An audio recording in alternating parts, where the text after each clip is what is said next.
press the bell icon on the YouTube app and never miss another update. प्रिय विद्यार्थियों नमस्कार। हमारा अनुवाद कार्य में वो टॉपिक चल रहा था।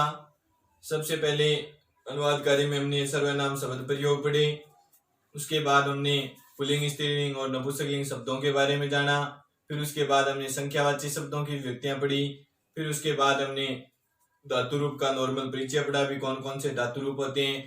लट लकार है वो वर्तमान काल होता है, लंग लकार भूतकाल होता है, लिट लकार भविष्य काल होता है, लोट लकार आज्ञार्थक काल होता है।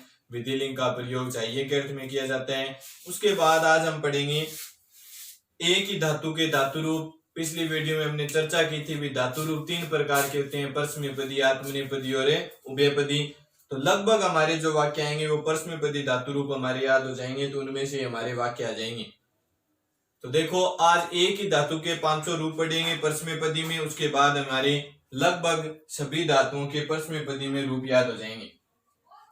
तो देखो पठ धातु लट लकार, यानी लट लकार का अर्थ पिछली वीडियो में हमने पढ़ा था। लट लकार का अर्थ वर्तमान काल, यानी वर्तमान काल की कोई क्रिया हिंदी वाक्य में आई है तो वहां हमें संस्कृत अनुवाद करना है। तो वहां पे कौन सा धातु रूप लेंगे? लट लकार का। कौन सा लेंगे? लट लकार का। तो देखो लट लकार प्रथम पुरुष एक वचन में, पठ धातु में क्या आता है? पठती क्या आता है? पढ़ती। द्विवचन में पढ़ते हैं, बहुवचन में पठंती क्या आता है? बहुवचन में पठंती। मध्यम पुरुष में आता है एक वचन में पढ़सी, द्विवचन में पढ़ते हैं और बहुवचन में पठत। उत्तम पुरुष एक वचन में आता है पठामी, द्विवचन में पठावे और बहुवचन में पठामे क्या आता है? बहुवचन में पठामे। इसी प्रकार अगर हमें लिख धातु का याद करना हो, वद धातु का याद करना हो, चल धातु का याद करना हो, वर्तमान काल में रूप याद करें तो वर्तमान काल में चल धातु का याद करेंगे तो चलती, चलता है, चलंती, चलसी, चलते है और चलत, चलामी, चलावे और चलामे। वद धातु का करेंगे तो वदती, वदते, वदंती। गम धातु का करेंगे तो ये नहीं है भी गमती, गमता, गमंती हो जाएगा। गम धातु का रूप किस में चलता है? गच में, गस्ती, गस्ता है और गचंती। एक धातु का रूप हमने याद कर लिया तो ये समझो लगभग हमारे सारी धातुओं के रूप याद हो जाते हैं एक आदि को छोड़कर। अब आपको वर्तमान काल में याद रखना है, कहां विसर्ग लगेगा तो वर्तमान काल में अल याद रखो, यानी द्विवचन के सभी और बहुवचन का अंतिम, उत्तम पुरुष का बहुवचन और द्विवचन के सारे हैं, वहां पे क्या लगेगा? वर्तमान काल में विसर्ग क्या लगेगा? वहां विसर्ग। इसके बाद हमारा आता है लोट लकार, यानी जिन वाक्यों में क्या दी जाती है? आज्ञा दी जाती है, वहां क्रिया का रूप आ जाए तो वहां कौन सा रूप क्रिया का प्रयोग करेंगे? कौन सा लकार? लोट लकार। जैसे हमारा आ गया पढ़तू, प्रथम पुरुष एक वचन में क्या आता है? पढ़तू, द्विवचन में पढ़ताम, बहुवचन में पठंतु, मध्यम पुरुष में पठे, पढ़तम, पठत, पठानी, पठाओ और पठाम। लोट लकार ऐसा है जिसमें एक भी विसर्ग नहीं आता है। लोट लकार में क्या? एक भी विसर्ग नहीं आएगा। पढ़तु आ जाएगा प्रथम पुरुष एक वचन में, द्विवचन में पढ़ताम, बहुवचन में पठंतु, मध्यम पुरुष एक वचन में पठ, द्विवचन में पढ़तम, बहुवचन में पठत, उत्तम पुरुष एक वचन में पठानी, द्विवचन में पठाओ, बहुवचन में पठाम। अब आ गया हमारा विधिलिंग। विधिलिंग लकार का प्रयोग कहां करेंगे? जहां वाक्य में क्या आएगा? चाहिए का अर्थ आएगा, यानी चाहिए का अर्थ प्रयुक्त करना वहां कौन से लकार को प्रयुक्त करते हैं? विधिलिंग को। तो विधिलिंग का रूप चलेगा प्रथम पुरुष एक वचन में क्या आएगा? पठेत क्या आएगा? पठेत, द्विवचन में पठेताम, बहुवचन में पठेयु, मध्यम पुरुष में पठे है और द्विवचन में पठेताम, बहुवचन में पठेत। अब उत्तम पुरुष एक वचन में पठेयम, द्विवचन में पठेयो, बहुवचन में पठेम। इसी प्रकार हमें लिख धातु का याद करना तो लिखेत, लिखेताम, लिखेयु। वद धातु का याद करना वदेत, वदेताम, वदेयु। हस धातु का याद करना हसेत, हसेताम और हसेयु हो जाएगा। अब देखो हमारा आ गया लंग लकार, यानी भूतकाल। भूतकाल की क्रिया जहां पर आ जाए वहां धातु रूप कौन सा लेंगे?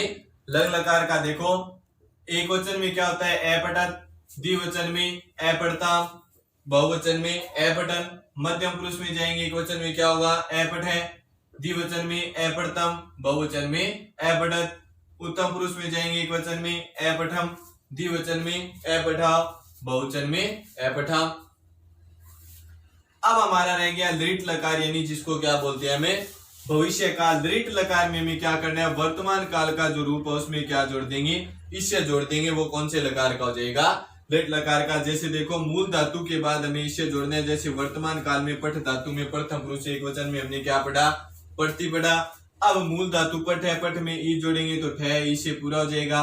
बाकी बीच में से आ गया, तो इससे जोड़ दिया तो क्या हो गया, पठिष्यति।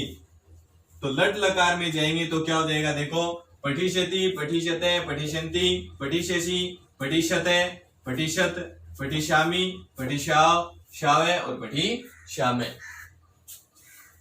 ये हो गया हमारा भविष्य काल का रूप। अब देखते हैं सर्वनाम। ये पिछली शुरुआत की वीडियो में हम पढ़ के इन्हीं के अनुसार हमें क्या करना पड़ेगा, वाक्य का निर्माण। जैसे सबसे पहले हमारा पुल्लिंग में सह का अर्थ क्या होता है, वह। ये क्या है, प्रथम पुरुष एक वचन है। क्या है ये, प्रथम पुरुष एक वचन है। ये जहां पर आएगा वहां पर क्रिया भी क्या आएगी, प्रथम पुरुष से एक वचन आएगी। तो का अर्थ होता है वे दोनों। ये जहां पर आएगा वहां पे क्रिया भी क्या आएगी, प्रथम पुरुष द्विवचन। ते का अर्थ क्या होता है, वे सब। ये जहां पर आएगा वहां पे क्रिया भी क्या आएगी, प्रथम पुरुष बहुवचन। त्वम है, ये क्या है हमारा मध्यम पुरुष। त्वम क्या है, मध्यम पुरुष। त्वम का अर्थ क्या होता है, तुम। त्वम का अर्थ क्या होता है, तुम। युवाम है मध्यम पुरुष द्विवचन। युवाम का अर्थ तुम दोनों। युयम का अर्थ तुम्हें सब। इस प्रकार हमारा उत्तम पुरुष में अहम, अहम का अर्थ में, अवाम का अर्थ हम दोनों और व्ययम का अर्थ हमें सब। इसी प्रकार हमारा स्त्रीलिंग में सह का क्या हो जाएगा, सा। ये भी प्रथम पुरुष एक वचन है। ते का अर्थ वे दोनों। ता का अर्थ है वे सब स्त्रीलिंग में। तत् का अर्थ वह नपुंसक लिंग में। ते का अर्थ वे दोनों और तानी का अर्थ वे सब। ये दोनों के प्रथम पुरुष है। क्या ये प्रथम पुरुष है। जैसे मान लो हिंदी में हमारे पास वाक्य आ गया, वह पढ़ता है, वह पढ़ता है। अब हमें इस वाक्य को क्या करना है, संस्कृत अनुवाद करना है। तो वह पढ़ता है, वह क्या है, पढ़ता है, वर्तमान काल का वाक्य। लट लकार का प्रयुक्त करेंगे। लेकिन वह वाक्य पुल्लिंग है तो वह को पुल्लिंग में क्या लिखते हैं संस्कृत में, से।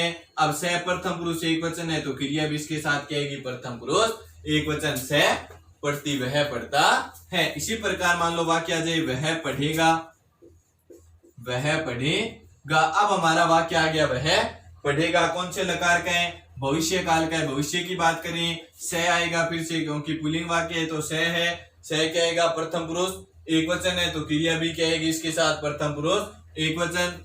अब लिट लकार में जाने तो क्या जाएगा, पठिष्यति से, पठिष्यति वह पढ़ेगा, वह पढ़ेगा। इसी प्रकार हमारा जाए